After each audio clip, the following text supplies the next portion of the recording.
In 1931, radical Kwantung officers decided to colonize Manchuria.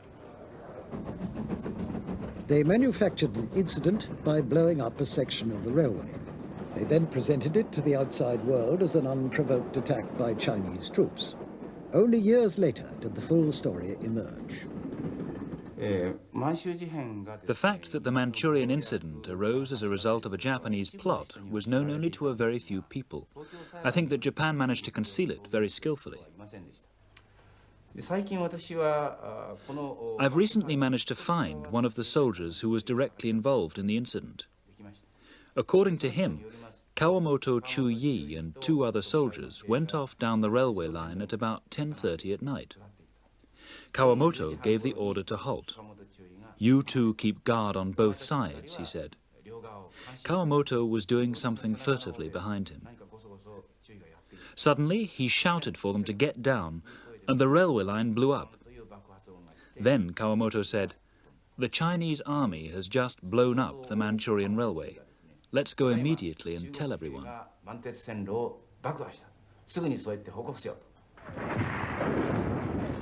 Within hours of the explosion, the fighting spread to the outskirts of Mukden, the capital and headquarters of the Kwantung Army.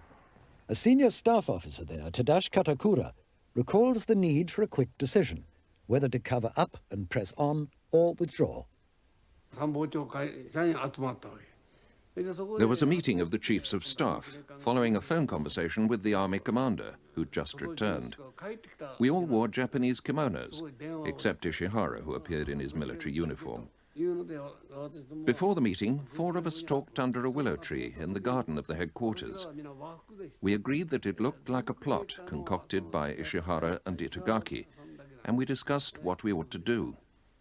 We agreed that unless we worked together to settle the incident, not only would the army have to retreat from Manchuria, but Japan would lose all rights and interests in the country. So, we decided to back the plotters. Unhindered by a weak and embarrassed government in Tokyo, the Kwantung Army swept across Manchuria. Manchuria became Manchukuo, a puppet state under Japanese protection. As titular head of state, Japan secured the services of Henry Puyi, the last emperor of China.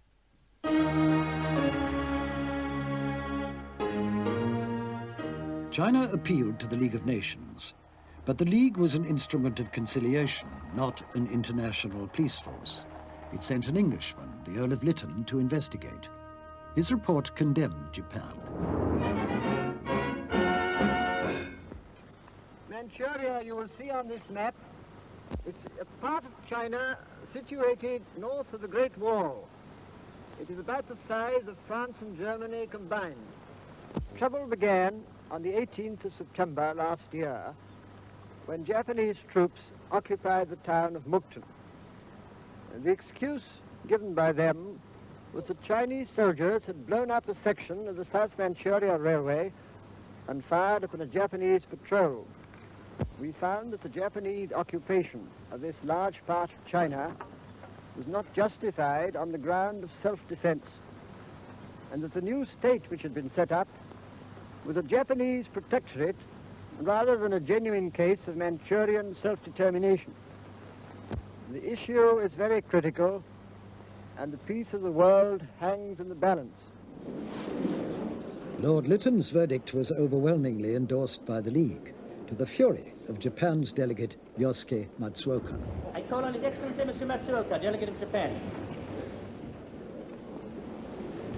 China has long been derelict in her international duties as a sovereign state.